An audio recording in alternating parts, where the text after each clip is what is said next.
Thank you for joining me on today's episode of the Simply Financial Podcast. I'm your host, Christopher Calandra, and I want to increase your financial IQ.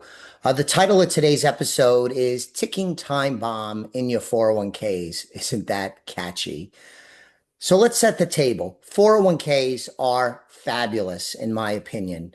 They have lots of advantages. I'll cite some real quickly, and then we'll get into something to be careful about. They provide systematic savings. Oftentimes, you're getting a company match or company contributions to help improve your balance. There are tremendous tax incentives. Many plans today offer both Roth and pre-tax options, giving you flexibility. It offers the benefit of compounding interest, which is a powerful way to build wealth. Fortunately or unfortunately, I'm going to put it in the advantage column. It's not easy to touch. So it allows people to accumulate money and it's not easy to get your hands on. It gives you access to the stock market, which historically has provided excellent returns over the long term, and also flexible contributions. You could stop, you could put a lot in, you could put a less in. Flexible contributions is another of the advantages.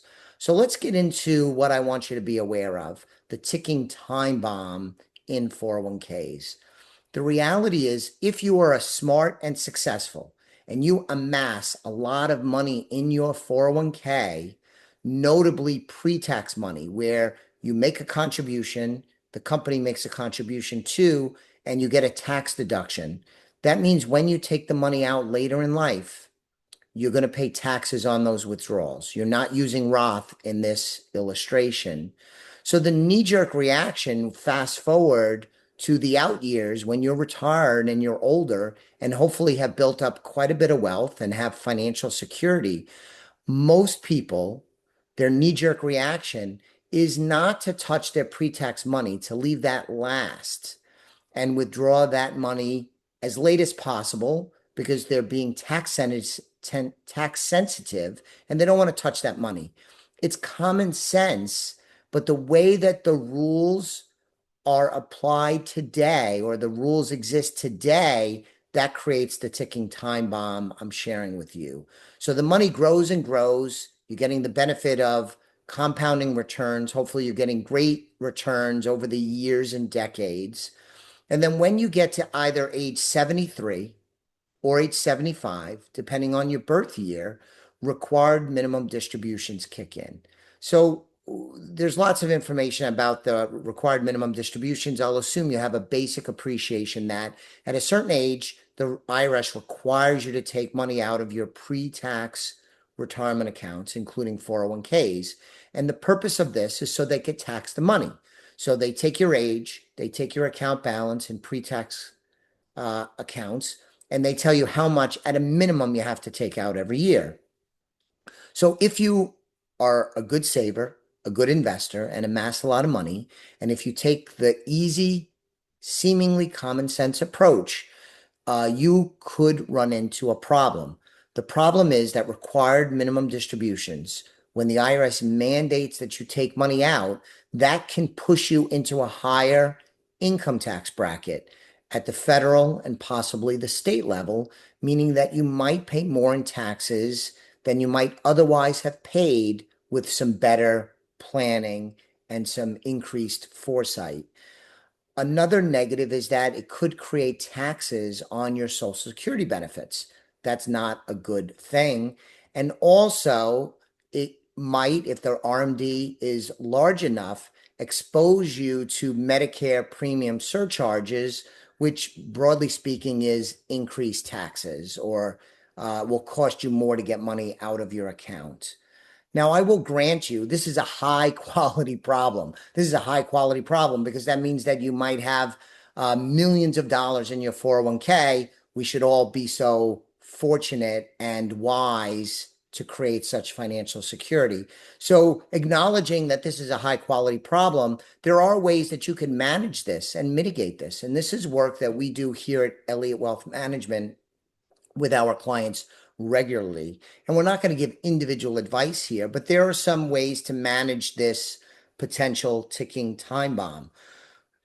One is to take withdrawals ahead of your required minimum distributions, to plan it out beforehand. This is proactive tax planning, because those years before you're at 73 or 75, you might be in a lower income tax bracket, and taking some money out then at the lower tax bracket will be more advantageous than waiting until RMDs kick in. Every situation is different, but this is a common positive planning technique. Another one is Roth conversions prior to your RMDs kicking in, where if you don't want to take the withdrawals because you don't need to spend the money, you could take the money out of your pre-tax, pay taxes, ideally at a lower income tax bracket, and convert them into Roth. One of the big advantages to Roth IRAs and Roth 401ks is they don't have required minimum distributions. So this ticking time bomb I am talking about does not come into play for Roth IRAs. It only comes into play for pre-tax IRAs and 401ks. And then the last thing I want to mention, a way to manage and mitigate it, is qualified charitable distributions. Once you're over the age of 70 and a half, you can take up to $100,000 out of your qualified accounts, not pay any taxes on the money, and donate that money to a charity or charities of your choice. Of course, you need philanthropic instincts and want to give money to charity for this to be a good strategy. But for people that want to donate money to charity, this is a really great way to mitigate this potential ticking time bomb. So keep that in mind as you hopefully build a huge pile of money in your 401ks. We can help you with that at Elliott Wealth Management Services. At least I'm confident we can do that. I'll be back with you on the next episode of the Simply Financial podcast. In the meantime, please subscribe to the show and maybe recommend it to a friend or family member. I'd really appreciate that. And I'll be back with you soon on the next episode of the Simply Financial podcast. The views expressed are not necessarily the opinion of Osaic Wealth, Inc., and should not be construed directly or indirectly as an offer to buy or sell any securities mentioned herein. Investing is subject to risks, including loss of principal invested. Past performance is not a guarantee of future results. No strategy can assure a profit nor protect against loss. Please note that individual situations can vary. Therefore, the information should be relied upon when coordinated with individual professional advice. Please note, the information being provided is strictly as a courtesy. When you link to any of the websites provided here, you are leaving this website. We make no representation as to the completeness or accuracy of information provided at these websites. Nor is the company liable for any direct or indirect technical or system issues, or any consequences arising out of your access to or your use of third-party technologies, websites, information, and programs made available through this website. When you access one of these websites, you are leaving our website and assume total responsibility and risk for your use of the websites you are linking to. Securities and advisory services are offered through Osaic Wealth, Inc., member FINRA, SIPC. Insurance services offered through Elliott Wealth Management Services, LLC, not affiliated with Osaic Wealth, Inc.